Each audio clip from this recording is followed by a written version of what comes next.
Fala pessoal, eu sou o Daniel, estamos começando mais um IBCcast, o podcast da IBC, e hoje mais uma edição do Mais Bíblia, nosso podcast de ensino. Vamos continuar nossa série sobre Jó, o segundo episódio, para encerrar a nossa discussão sobre o problema do sofrimento. Por que nós sofremos, por que Jó sofreu daquela forma, o que foi que os seus amigos deram como resposta a ele, o que foi que Deus falou a respeito.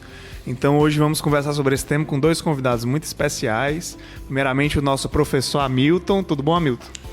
Olá, sou Hamilton. Prazer falar com vocês, aqueles que nos assistem e aqueles que nos ouvem. Então a gente está no episódio 2 para refletir aí sobre o sofrimento em Jó. É um prazer. Muito bem-vindo mais uma vez, o Hamilton, que está sempre com a gente. E hoje também estou com a minha queridíssima esposa, a Gleice Nobre. E aí, gente, tudo bem? É um prazer estar aqui pela primeira vez. E é um privilégio, né? Falar um pouco sobre sofrimento. É um privilégio dividir a mesa aqui com o Hamilton, com esse rapaz que eu não conheço, nunca vi na minha vida. Não é? Eu sou um rapaz latino-americano. Isso, pois então. E aí, e falar sobre sofrimento, né? Um tema que particularmente fala ao meu coração e Deus tem usado através da minha história também. Bom, começando aqui então, já vou lançar aqui uma pergunta. A gente no episódio passado falou bastante sobre Jó, falou sobre a estrutura do livro e tudo mais. E o livro começa com Deus e Satanás fazendo uma aposta, né? E aí já tem uma grande discussão teológica sobre isso, por que Deus está aparentemente apostando com Satanás, o que é que ele quer com isso. E a minha pergunta é o seguinte: como é que Deus e Satanás enxergam essa situação de Jó? Como é que eles enxergam a obediência dele? E por que eles resolvem fazer isso, né? Legal. Para pensar essa questão do Daniel, me vem à mente o conceito de Deus no livro de Jó, né? Porque o termo usado para Deus ali é Elohim. Né? Elohim é o conceito de, eu diria, deuses, né? Seria a pluralidade do nome de Deus. Interessante como Deus se coloca como único, mas ao mesmo tempo plural. Né? Uhum. Interessante essa unidade plural de Deus. E a gente vai ver esse conceito mais desenvolvido ao longo do Velho Testamento e do Novo Testamento, naquilo que o Tertuliano de Cartago chamou de trindade. Né? A palavra trindade não tem na Bíblia, mas a ideia de um Deus plural, sempre na revelação progressiva. Mas, etimologicamente, esse conceito tem a ver com Deus na Assembleia dos Deuses. Né? Lembra que a gente falou no outro episódio sobre o renoteísmo. As culturas orientais acreditavam em vários deuses, mas elegiam um como Deus principal. Então, nos parece que Deus usa essa expressão, Deus dos deuses, e na Assembleia dos Deuses, Deus, o maioral, né, evoca a ética de um homem, né, e diz para Satanás, e é interessante, né, que Deus começa o debate. E isso me chama a atenção para pensar Sim.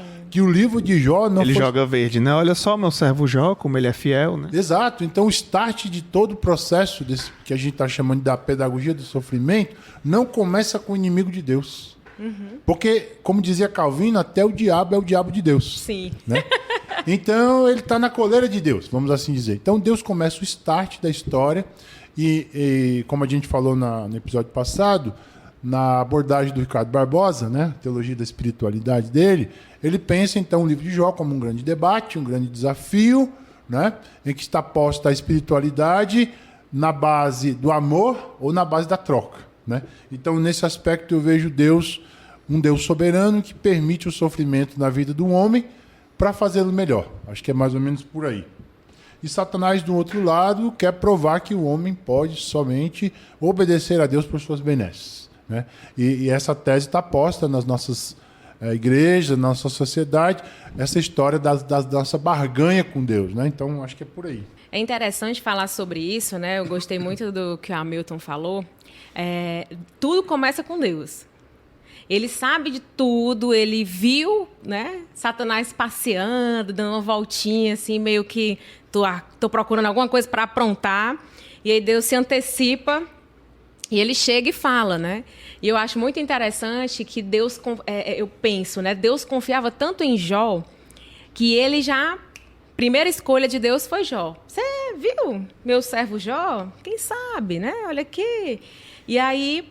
É muito interessante, eu lembro que uma vez eu recebi uma moça e ela dizendo: eu não entendo que Deus fez uma aposta e quem pagou foi Jó. né? Que Deus é esse? Eu disse, rapaz, eu fico pensando, será que eu seria a primeira escolha de Deus? Tá vendo a minha serva Gleice? Rapaz, tinha nem perigo de Deus olhar para mim e dizer isso aí, porque na primeira dificuldade eu já tô, meu Deus, ó céus, ó vida, ó sofrimento, ó dor. E Deus, ele passou Jó e a fidelidade de Jó na cara de Satanás. Então, Deus apostou muito alto na fidelidade de Jó, né? E é muito interessante pensar que Jó corresponde a isso, e para Jó era muito mais caro permanecer na presença de Deus do que acabar com aquele sofrimento. Que ele poderia prontamente acabar com esse sofrimento. E já na perspectiva... A mulher de Jó, né? Fala, amaldiçoa teu Deus e morre logo, né? Isso. Exato. E ela cumpre a tese, né? Ela fundamenta essa tese do inimigo de Deus. Exatamente. E ela faz um momento de tentação ali para ele, né? Opa, olha aqui um alívio para as suas dores. E uma coisa interessante é que na perspectiva de Satanás, ele enxerga como um desafio, né? Como olha, já ganhei no Éden, chegando e fazendo aqui uma tentaçãozinha, que era fazer com que o homem e a mulher quisessem ser como Deus. Então, para ele, era só uma questão de, vou ferir o cara aqui, rapidinho ele vai cair. Que se no Éden eu só fiz uma comparação. E aí, mais uma vez, eu gosto sempre de falar, rapaz, quando o cristão começa a se comparar, ele está caindo naquela que o diabo quer, que Satanás quer. Por quê? Porque ele já chega falando, né? Essa comparação, ele já chega fazendo... Aliás, ele faz com que Jó pense que não é amado por Deus. E quando a gente sofre, a gente sempre se compara, né? A gente sempre olha para outra pessoa e diz, por que eu e não ele? Por que eu e não o ímpio? Por que eu e não o pecador? Por que eu e não o descrente, né? Isso. Aí tu imagina um cara que era fiel a Deus, que era honrado, que era íntegro, que era reto, ao ponto de Deus dizer isso sobre ele. Então, só que Satanás vacilou, vamos dizer assim. Por quê? Porque o único onisciente era Deus. Então, Deus conhecia o coração de Jó, o seu intento, o seu interior. Satanás não. Então, ele fez uma aposta já pronto para perder. Mas a gente não sabia disso. Então, como ele tinha ganhado no Éden, ele pensou que ali era fichinha. Mas Deus ele tem fé na humanidade, porque ele colocou a imagem dele, né? Nós somos a imago Dei de Deus. Então, todos nós temos. Então, existe algo de irremediavelmente humano em nós, mas também existe algo de irremediavelmente divino em nós também. Né? Eu acho interessante que a gente vai falar mais adiante sobre soberania de Deus, né? Como ela está envolvida em toda essa questão do livro de Jó, do sofrimento. E essa soberania já se expõe logo no início do livro, né? Quando é Deus que começa, como o Hamilton falou, né? E a Gleice complementou que Deus é que chega lá para propor, por quê? Porque ele é soberano e ele já conhece. Ele já conhece, como ela disse, né? Jó foi a primeira opção dele, digamos assim, né? Ele conhece a fidelidade do coração de Jó, ele sabe o que vai acontecer daqui para frente. O diabo não, até ele é refém dos desígnios de Deus, né? Perfeito. E eu ainda acho mais ainda. Quando Deus propõe vamos dizer assim, essa vida difícil para Jó, obviamente Deus sabe, Paulo fala isso em 1 Coríntios 10, né? Que não vem tentação maior do que a gente possa suportar. Então, cada um, eu vejo, Deus tem um tratamento especial e ele sabe o tamanho do sofrimento. De repente, alguém que nos ouve, nos assiste agora, está passando por um sofrimento dessa natureza, né? Sim. Talvez próximo do que Jó, problema na saúde, problema financeiro e assim por diante, desemprego, né, por conta da pandemia. Tenha certeza que Deus não vai permitir algo maior do que você possa suportar. E de repente lá na frente você vai entender. Jó não entendia. O Jó do capítulo 1 é o Jó do capítulo 42. Há um hiato. Né? Esse hiato é a pedagogia do sofrimento. É nesse hiato que a gente vai percebendo que ele vai amadurecendo. Né? Um Jó que acreditava na teologia retributiva inicialmente, junto com seus amigos, para um Jó que ama a Deus por aquilo que ele é. Né? Amém. Até sobre essa questão do não poder suportar, eu vi um vídeo esses dias falando sobre esse assunto, né? Porque analisando a fala de um pastor que deturpava essa situação para dizer, olha, não se preocupe, você não vai sofrer, porque Deus não dá o que você não pode suportar. Então fique tranquilo que ele só vai dar o que você aguenta, né? Como se os crentes não sofressem, como se os crentes não fossem oprimidos, como se eles não pudessem ficar sobrecarregados pelo sofrimento. E aí esse cara explica. Paulo diz que Deus não vai dar uma tentação que você não possa escapar, né? Ele sempre vai dar uma forma de fugir daquilo e não cair na tentação, mesmo que você possa eventualmente cair. Mas quanto ao sofrimento, não é que ele não nos dê um sofrimento que a gente não é capaz de suportar, mas que em Cristo no poder de Deus, nós somos capazes de suportar esses sofrimentos porque nós entendemos que até neles nós glorificamos e honramos ao Senhor, né? Perfeito.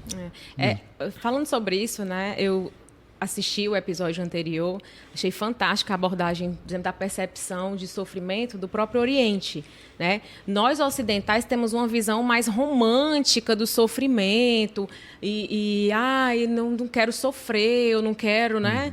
Não é romântico, na verdade, a gente meio que demoniza o negócio mesmo, não quero sofrer não é de Deus, se você está sofrendo é porque você está sendo castigado e coisas do tipo.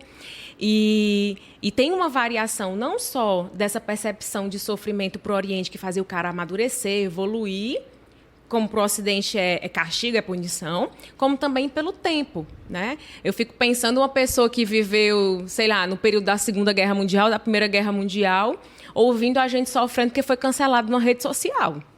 E o cara lá passando fome, passando necessidade. Então, para eles, nós somos mais frouxos, como diz o cearense, o bom cearense, né? Mais fracos, mais... Nossa, imagina uma viagem no tempo. E para nós, eles são muito brutos, muito sisudos. Então, o interessante de pensar sobre o sofrimento também é que ele é universal e é inevitável, mas ele também é subjetivo e individual. Para cada pessoa, Sim. Ele afeta de uma forma. E ele sempre afeta a completude do ser humano. Se pega a parte espiritual, pega o todo. Então, Jó, ele foi um que foi literalmente, e vamos dizer assim, escancaradamente afetado em todas as áreas da sua vida. Então, não tinha como questionar se o sofrimento dele era pouco, muito, mas era um sofrimento completo, né? Então, eu olho para isso e muitas vezes... Eu tenho uma história de sofrimento também, que passei por um abuso, e isso machucou muito a minha essência, mudou a minha identidade. Eu precisei criar uma personagem para me proteger daquilo que eu vivi, com medo de, mais uma vez, ser machucado. O gato escaldado tem medo de água fria. Então, aquela personagem, ela se transformou hoje na minha pior inimiga. E eu preciso aprender todos os dias a viver com essa dissociação dentro de mim.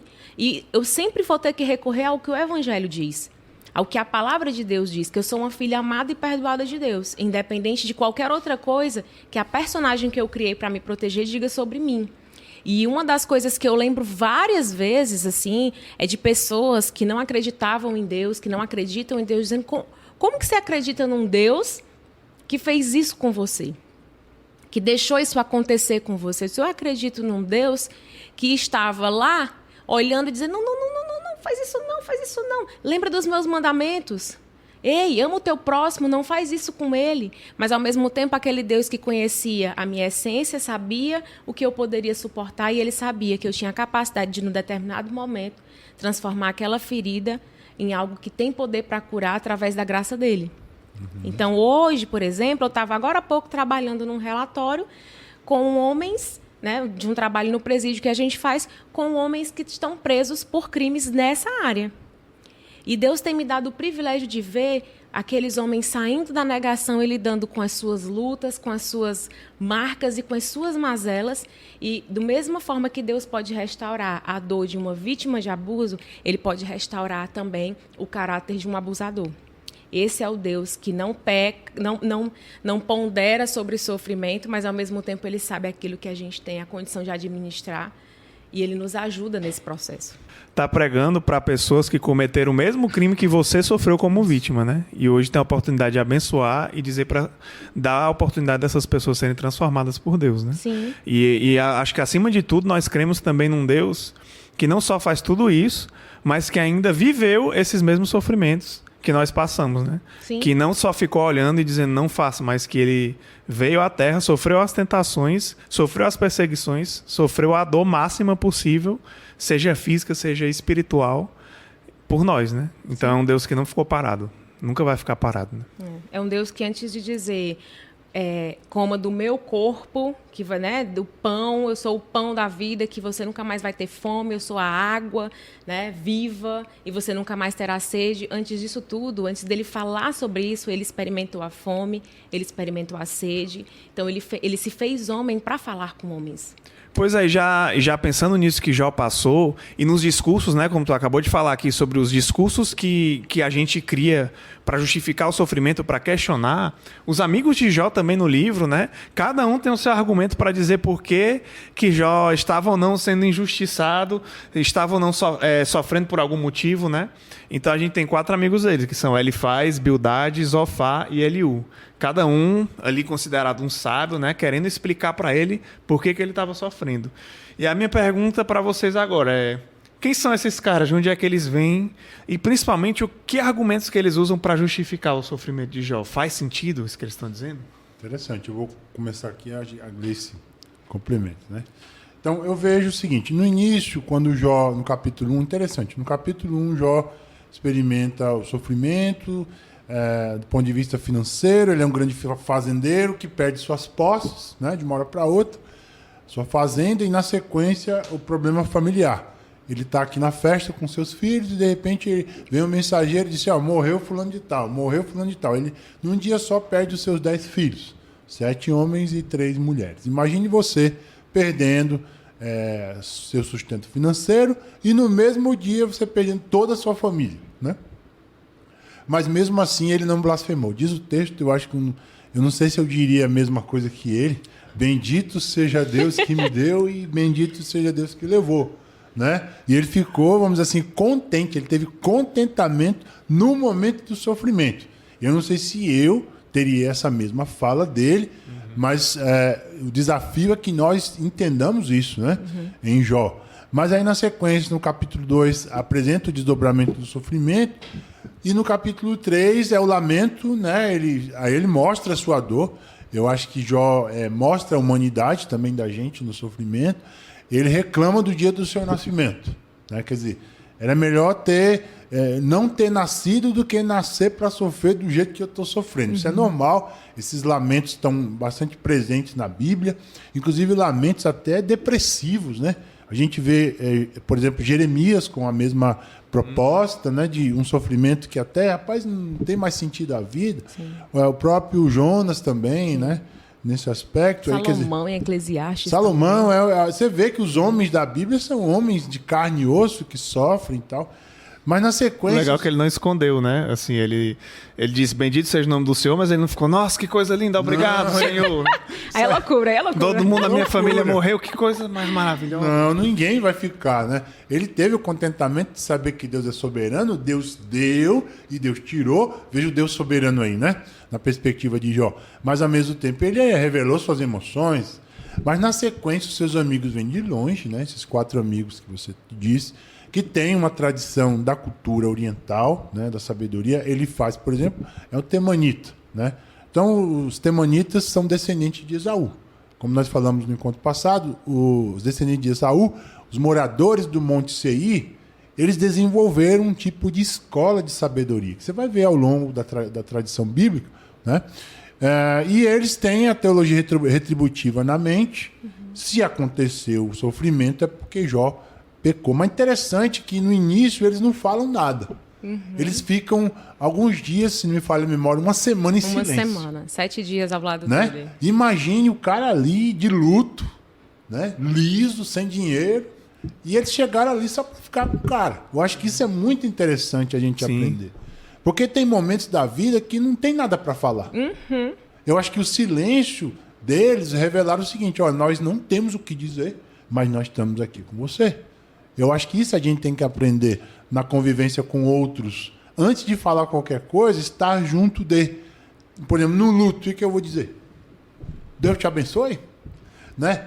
Tudo bem? A gente acaba sendo meio indelicado, né, nos velórios. Tudo bem? Não está nada bem. Não é isso? Isso é uma incoerência falar um negócio desse. Mas chegar ali e abraçar, estar junto. Tô orando por você, né? Isso. Conte comigo, né? É o acalento, é o abraço. Sim. Mas aí depois cada um deles começa a ter uma perspectiva. A gente vai desdobrar isso. Cada um tem uma perspectiva. Um acha um Deus retributivo, o outro percebe que Jó realmente pecou e assim por diante, né? Mas eu acho que esse primeiro momento é de falar do silêncio. Porque o silêncio deles, no meu entendimento, fala muito a nós. Né? Sim. É interessante, eu gosto sempre de pensar que esses amigos, né, eles chegam e eles estão com tudo, é isso mesmo, e de repente eles vão do bom ao pior, começam a criticar, começam a julgar, e falando um pouco sobre esse sofrimento de Jó, né, o fato dele lamentar, dele rasgar as vestes, né, jogar areia para cima e por aí vai, que é o lamento mesmo, é o pesar, isso nos mostra que muitas vezes nós, humanos, tendemos a achar que nós somos só divinos. Né? Lembra que eu falei do irremediavelmente divinos? A gente esquece que também é irremediavelmente humano. E nós temos emoções básicas. Quem nunca assistiu o filme Divertidamente? Ali é uma aula de psicologia, onde a gente tem as emoções básicas: alegria, tristeza, medo, nojo e raiva. E essas emoções, elas são necessárias, cada uma tem a sua função. A alegria de celebrar, a tristeza de nos fazer relacionar, não só ela nos leva a procurar, como ela leva as pessoas a nos procurarem ao ver a tristeza. Aí o medo, ele garante o nosso senso de justiça, o nojo, a segurança contra contaminações, e o medo, a segurança contra coisas perigosas. Então, todas as nossas emoções, elas são necessárias. Deus nos deu essas emoções para que a gente aprenda a lidar com elas como sirenes. E uma sirene, por exemplo, no corpo de bombeiros, se ela soa o tempo todo, ela perde uma credibilidade. E se ela não soa de jeito nenhum, é risco de vida. Então, a gente precisa aprender que a hora de lamentar, como o Eclesiastes fala, há tempo para todas as coisas. Há tempo de chorar, há tempo de festejar. Então, aquele era um momento de lamentar, de prantear. E ele pranteou e os seus amigos chegaram também e estiveram com ele nesse momento de lamento.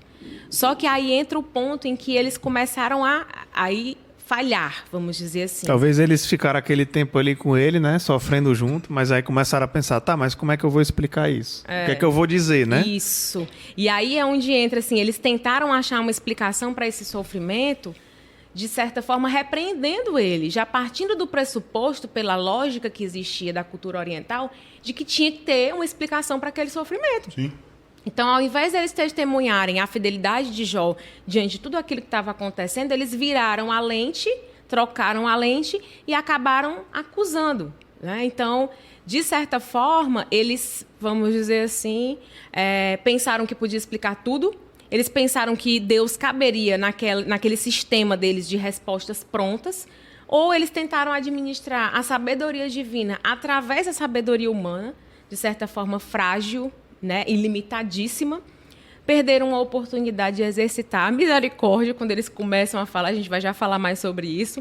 E eles acabaram, sim, usando princípios bíblicos verdadeiros, mas que foram aplicados de uma forma equivocada naquele momento e inoportuna, né? O cara tá lá lamentando, então. É a mesma coisa que eu chegar assim, eu te avisei que isso ia ser, né, ia dar ruim. Então, é meio doido, né? Assim. É verdade.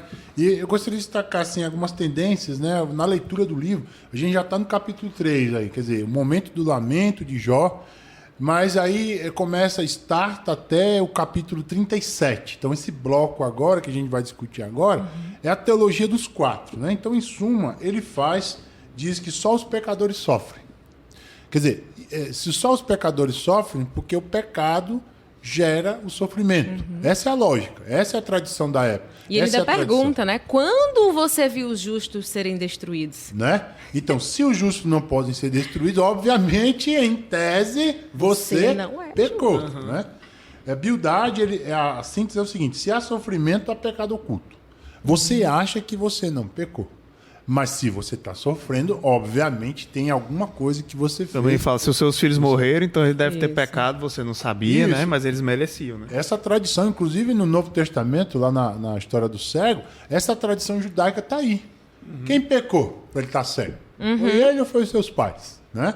Essa tradição é muito incrustada. E a resposta de Jesus, né? Nenhum dos dois. Isso.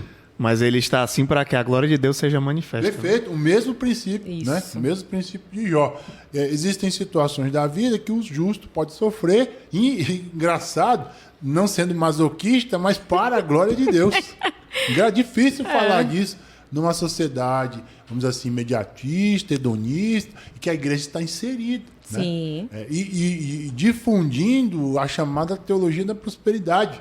Como é que pode o crente, o pastor sofrer uma miséria, né? Ele não tem como conduzir a igreja. Pode procurar que tem mazela aí. Então, E muitas vezes isso faz muitos pastores esconderem sua depressão, tendências suicidas, sofrimentos, problemas familiares, né? A Isso, ponto de cometerem suicídio ou tentarem depois precisar buscar ajuda, de recusar uma terapia, de recusar priorizar a sua família, né? E mais do que isso, ele dizer eu preciso, é ele saber que tem um problema. Gente, eu servi um tempo na delegacia da mulher, o tanto de mulher de pastor, sabe, que chegava lá e dizia, não, é porque... E o cara doente, o casamento adoecido, e o cara ele não tem um ambiente de vulnerabilidade onde ele possa dizer assim, eu não estou bem. Não posso manchar meu ministério, né? A não imagem posso perder o púlpito, né? Pior. Se eu perder o púlpito, minha posição é mais minha importante vida, que a minha relação verdadeira com Jesus. Né? Misericórdia, Isso que é Deus tenha triste. compaixão. Né? Sim. Zofar, a síntese, o justo não passa por tribulação. Quer dizer, em grosso modo, todos eles têm nuances da mesma verdade. Né? O justo não pode passar por nenhuma tribulação, você é justo. Quer dizer, do ponto de vista negativo, o pecador não pode não sofrer. E Sim. de um outro lado, o justo não pode sofrer, né? Não, é interessante que Zofar, no verso 6 do capítulo 11, ele diz assim, ó, escute, Deus sem dúvida está castigando muito menos do que você merece. Já pensou? E ainda é pouco, miserável. Ficou esse tempo todo em silêncio pensando para falar isso. Né? Meu Deus do céu, perdeu algumas oportunidades de ficar calado. Muito triste, quer dizer, todos eles com essa teologia retributiva. E ela está na nossa mente, né? Está no século XXI, incrustada na nossa igreja. Aí o mais novo, Eliú, né? Vamos dizer assim, pelo respeito, as cãs dos três sábios mais experientes, ele fica ouvindo, mas ele chega ao mais próximo, talvez, do que a tese de Deus, que é que o sofrimento é uma correção divina. Né? E Hebreus deixa isso muito claro. Capítulo 12 diz que Deus, ele pune os seus filhos. Aquele que não é punido por Deus é bastardo. Né? Porque Deus usa a disciplina. Salomão, de certa forma, traz isso, né? O sábio aceita a disciplina, né? Isso. O sábio Mas o aceita. tolo, nem adianta você falar nada. Não, você está perdendo tempo, né, de falar com o tolo. Quer dizer, talvez Eliú seja aquele que chega mais próximo da verdade, né? O mais novo, interessante, essa compreensão de que Deus pode usar o sofrimento para corrigir, para formar o caráter num sábio novo, né? Quer dizer, eu acho que a experiência da sabedoria me parece que não está muito ligada a quantos anos você viveu, né? Mas dos anos que você viveu, quanto você tem aprendido da vida, talvez. Essa é a sabedoria de Deus. Para pensar, então, numa possibilidade aqui no sábio mais... que chegou à compreensão maior dessa verdade, de que Deus pode usar o sofrimento para formar o caráter do seu povo. Né? Mas vamos lá, então eles falaram isso, cada um com a sua justificativa, mas não para por aí, né? Porque a gente chega no capítulo 38 a 42, o encerramento do livro se dá com a resposta de Deus e a reação de Jó, né?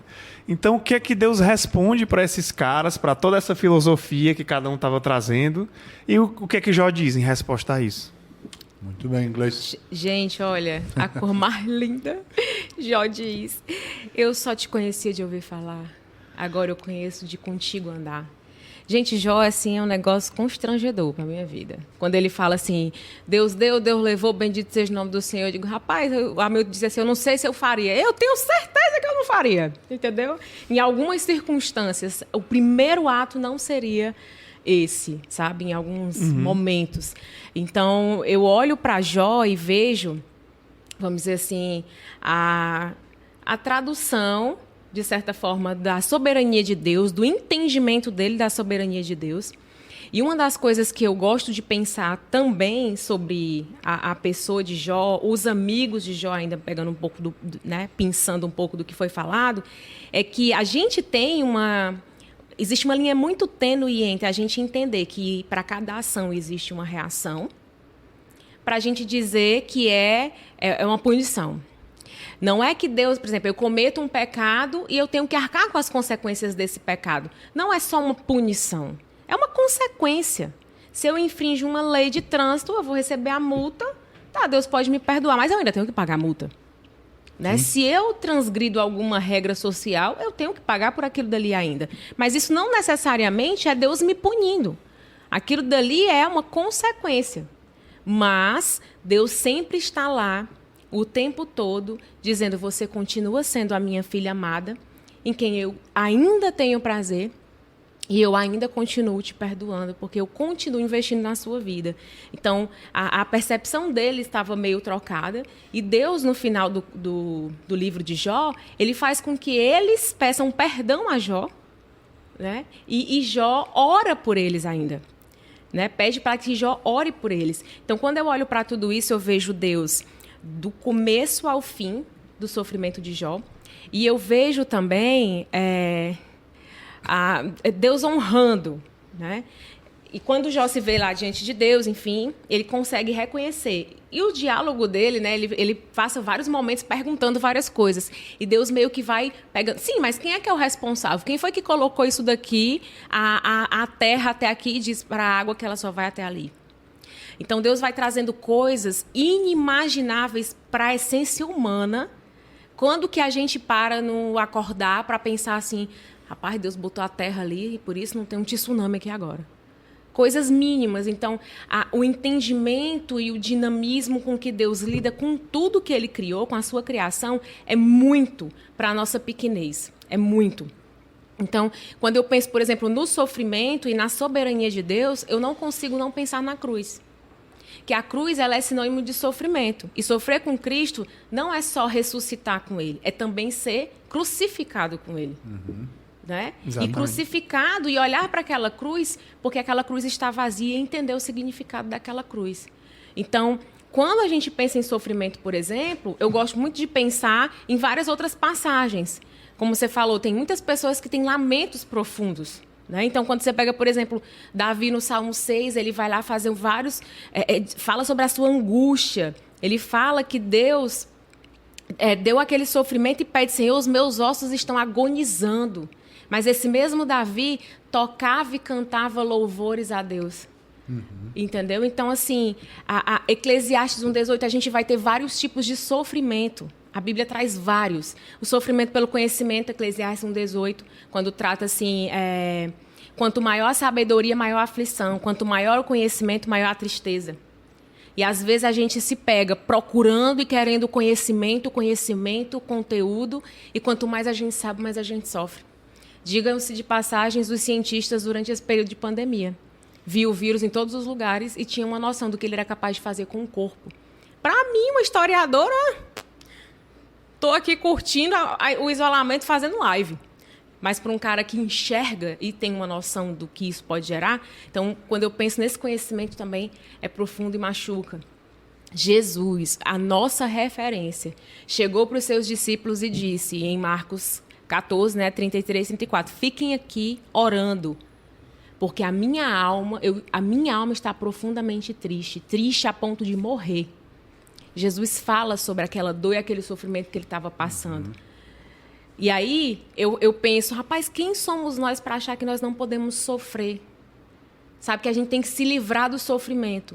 Então, quando eu penso nessa dinâmica de Jó e na graça com que Jó entende a soberania de Deus, quando ele fala assim: Senhor, eu te conhecia de ouvir falar, agora eu conheço do detalhe, o Senhor se mostrou para mim, a tua glória, a tua majestade. Poucos foram aqueles que foram capazes de ver a glória de Deus.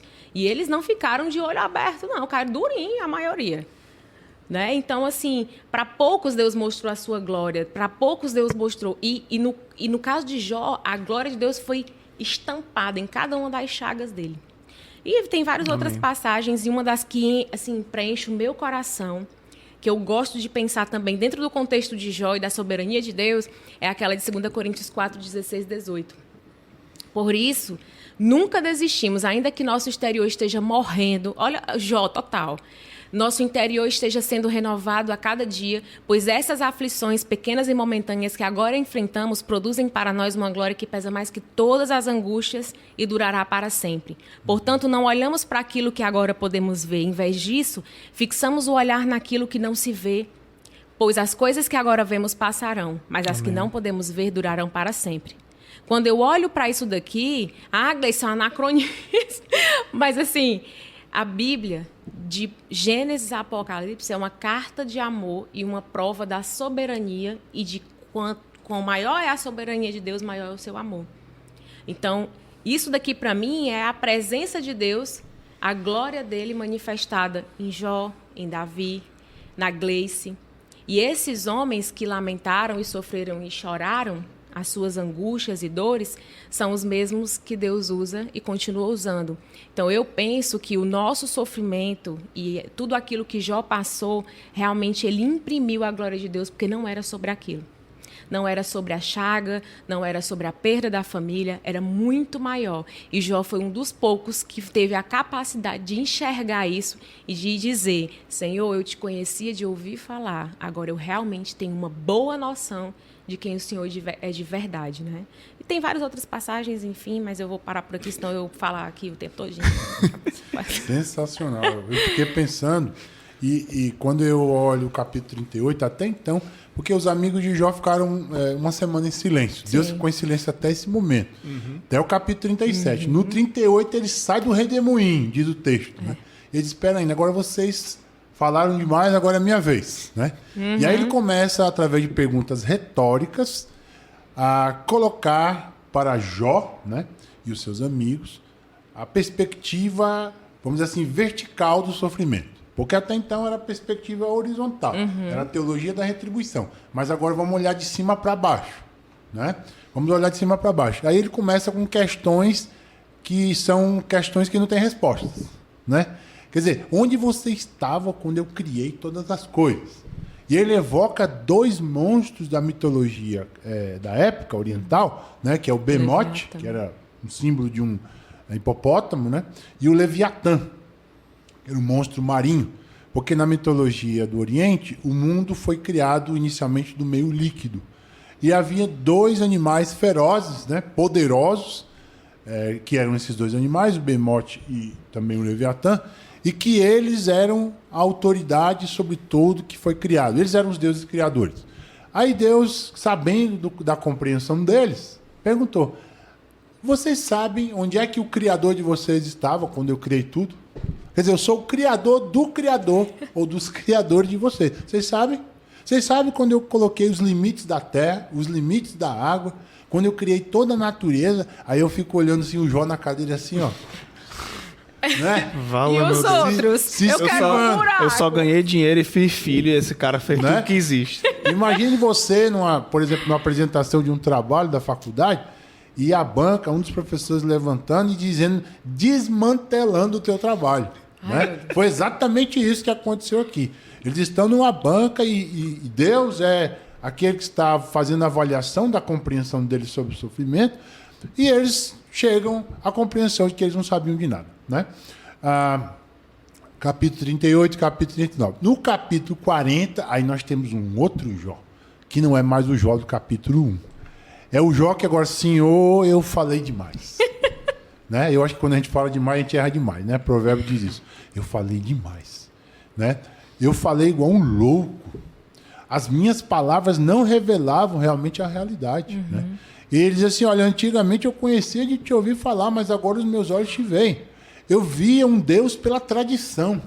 Eu acho que isso é interessante. Quando Deus usa o sofrimento, né? O pastor Armando chama o sofrimento do megafone de Deus. Porque Deus está dando spoiler. Né? Já está dando spoiler, né? Deus está falando com a pessoa e ela não está entendendo. Aí Deus aumenta a voz, né? Ele usa o megafone. E aí usa o sofrimento. E aí aquela pessoa que de repente tinha uma compreensão sobre Deus, ela vai ter uma compreensão de Deus. Ela tinha uma compreensão da tradição, da confissão, do catecismo, da teoria, mas agora ela experimenta Deus do sofrimento, né? O Deus que está conosco, o Emmanuel. Eu acho que foi o momento dessa experiência. E aí ele diz, né, que aquele momento foi um momento realmente de encontro com Deus. Talvez, para algumas pessoas, o sofrimento será o único lugar do encontro com Deus. Né? A dor pode ser o megafone de Deus. Amém. Gente, eu sei que eu estou só com mais entrevistador hoje aqui, mas justamente o Hamilton mencionou aí o megafone de Deus, né? Essa é uma frase que vem do C.S. Lewis. E eu, pesquisando sobre esse assunto, eu me lembrei muito dele, porque eu acho que a história de Jó, ela tem vários paralelos, inclusive um paralelo muito forte com o próprio Cristo, né? E ela eu vejo um paralelo com a vida do C.S. Lewis, de duas formas, né? C.S. Lewis era, primeiro de tudo, um intelectual, né? Um professor de literatura e tudo lá na Inglaterra, que se converteu ao cristianismo depois de muita luta, era um ateu, né? E aí um dos primeiros livros dele, como convertido, é O Problema do Sofrimento, lá nos anos 40, né? E aí eu anotei algumas frases desse livro que para mim tem tudo a ver com a vida de Jó. Nesse livro é uma perspectiva mais racional do sofrimento a partir da Bíblia. Então ele estuda sobre o sofrimento e ele comenta assim: rapaz, estou escrevendo esse livro numa perspectiva de quem está analisando o sofrimento, mas eu não tenho propriedade de vida do que eu passei para dizer como é isso na prática. Eu espero nunca passar, né? Ele fala de certa forma assim. Mas olha as coisas que ele diz, ó. Deus nos sussurra em nossos prazeres, ou seja, o prazer de alguma forma revela Deus, mas muito pouco, né? Porque a gente muda de foco. Ele fala em nossa consciência, mas ele brada, ele grita em nossas dores. O sofrimento é o megafone de Deus para despertar um mundo ensurdecido. Aí outra frase desse livro: entregar a vontade que por tanto tempo clamamos nos pertencer é em si mesmo, em qualquer lugar ou de qualquer forma que seja feito, uma dor terrível. Nós entregamos a nossa vontade à soberania de Deus. E uma outra frase que aparece no filme com Anthony Hopkins, né, que é Terra das Sombras, que é sobre a vida do Lewis, logo no começo ele fala assim, numa palestra, né, o ator, né? Sugiro que pelo fato que Deus nos ama é que ele nos dá o dom do sofrimento. Dom do sofrimento, né? Aí ele repete aquela frase: em outras palavras, a dor é o megafone de Deus para acordar um mundo surdo.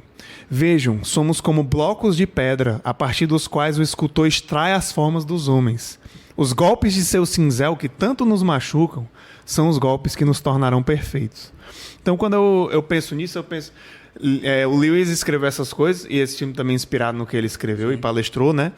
Ele escreveu quando ele ainda não tinha passado por muitas coisas na vida dele cristã. Mas mais de 10 anos depois dele escrever esse livro, ele se casa com uma mulher que estava com câncer. E ele casa com ela num estado grave. E ela dá uma melhorada por alguns anos, mas poucos anos depois, acho que com 3 anos de casado, ela morre, a Joy, né? E aí ele escreve livros como Surpreendido pela Alegria, que é Surprised by Joy, né? Que é o nome dela. E o Anatomia de uma Dor, que traz os diários, as coisas que ele escrevia no particular, conversando com Deus sobre o luto e o sofrimento dele. Então, aquilo que ele passou e ele conhecia só de ouvir falar, agora ele conhece na prática. Ele passa aquele sofrimento, ele passa como Jó, aquelas chagas, a chaga do luto de perder a mulher com poucos anos de casado, né? E ele, então, briga com Deus, conversa com Deus e fala, como é que pode e tal? E ele sofre aquele luto, ele discute com Deus. E eu vejo como Jó, e como os salmistas, por exemplo, ou como o próprio Jesus, que olha na cruz e diz: ó Deus meu, por que me abandonaste? Sim. Mas não é um ato de rebelião contra Deus. É um ato de dizer: Senhor, no caso de Jesus ele entendia, mas mesmo assim ele estava sofrendo. Né? Sim. Mas no caso de Jó, ou de Davi, ou de Asaf, por exemplo, eles olhavam para Deus e diziam: por que, Senhor? Se eu fui justo, se eu procurei o teu bem. Naquela época, C.S. Lewis já era um grande autor cristão que ensinava as pessoas sobre o Senhor. E ainda assim ele tem esse sofrimento, né, de perder a esposa tão cedo. A primeira mulher que ele se apaixonou, né? E aí ele passa por aquilo, ele questiona Deus de todas as formas, mas no fim dos escritos dele, né, ele diz... Ele entende a razão daquilo tudo, ele entende a soberania de Deus por trás. E eu anotei uma frase aqui que eu achei, já de uma carta que ele escreve perto do fim da vida, que saiu em um livro de compilação das cartas dele, né? E ele diz assim, ó: imagine-se como sementinha pacientemente hibernando enterrada na terra, à espera do afloramento no tempo que o jardineiro achar melhor para o mundo real, para o verdadeiro despertamento. Suponho que toda a nossa vida presente, quando olharmos para trás, a partir daí, não parecerá mais do que um devaneio sonolento. Essa vida como sementinha, né? Esse é o mundo dos sonhos. Esse mundo que nós estamos vivendo. O mundo de sofrimento, o mundo de dor. Mas o galo está para cantar. E está mais próximo agora do que quando eu comecei a escrever esta carta. Ou seja, ele diz: o galo está para cantar, eu estou prestes a ir para o paraíso ver o meu Senhor Jesus. E aí sim a minha vida vai começar. De tal forma, a minha vida eterna, infinita, né? Impossível de compreender, que essa vida vai parecer só um sonho, uma sombra, né? Então eu acredito que realmente o sofrimento é o megafone de Deus. Ele estava gritando para Jó ali, não, você está em pecado. Mas ele estava dizendo: olha como você é pequeno e eu sou soberano. Mas não Dependa temas, de porque mim, eu estou né? ao teu lado e espere pela eternidade. E aí Jó entende o valor do bem, do princípio de glorificar e honrar a Deus, independentemente da recompensa terrena. Sim. Da nossa recompensa eterna. Né? Tu falando isso, eu gosto do movimento de pensar assim, rapaz, Deus, ele tem um plano para o sofrimento. Ele tem um plano através do sofrimento, porque, por exemplo, ele se fez homem para sofrer. E esse sofrimento, ele não dividiu só a história do Ocidente. Ele dividiu também a história da essência humana. Então, se você parar para pensar, por exemplo, o Pedro. Pedro, mesmo que diz, Senhor, o Senhor não pode morrer, eu não sei o que, né? Que pega a espada e rasga a orelha do soldado e diz que não vai negar Jesus, nega Jesus, depois diz que ama Jesus várias vezes. E esse Pedro passional, depois de se negar a sofrer com Cristo e por Cristo, ele chega a um ápice de entendimento depois de falar 3 vezes a oportunidade de se afirmar. O amor que ele tinha, Jesus pergunta 3 vezes, não é nem por que Jesus precisa ouvir, é porque Pedro precisava se ouvir dizendo aquilo. Eu te amo, eu te amo, eu te amo, Senhor. E aí esse Pedro é o Pedro que sai lá em Atos 5, 41, 42, dizendo aquilo que você acabou de falar. Quando os apóstolos saíram da reunião do conselho, eles já tinham sido presos, açoitados e por aí vai. Estavam alegres porque Deus os havia considerado dignos de sofrer humilhação pelo nome de Jesus. E todos os dias no templo e de casa em casa continuavam a ensinar e a anunciar que Jesus é o Cristo. E esse mesmo Pedro que saiu morto de satisfeito porque tinha sofrido. Gente, não é uma questão de masoquismo, não. Ai, que delícia, estou sofrendo. Mas gente, Deus me fez digno de ter uma proximidade e um vislumbre da graça e da misericórdia dele através do sofrimento. A dor é o megafone de Deus porque a gente está com um fone de ouvido ou então a gente está moco. E Deus fala conosco até quando ele se cala. Só que a gente, muitas vezes, está no ruído ou está ocupado demais para ouvir. Então, não se trata de um prazer e de uma satisfação no sofrimento, mas de entender que existe muito mais do que poesia e beleza no sofrimento, né? Existe poder para curar outras feridas. Deus não desperdiça uma dor. A Milton falou isso no primeiro episódio. Então, Deus não desperdiça uma dor. Hoje, entender que Deus pega o meu testemunho e usa para curar, para ajudar a curar outras feridas, todas as vezes que eu acolho uma jovem que passou pelo que eu passei, Deus diz para mim assim, tem motivo para você ter passado por isso, né? Existe até uma ciência, né, a logoterapia na psicologia, que é a terapia do sentido da vida. E aí o Viktor Frankl, ele chegou a dizer, né?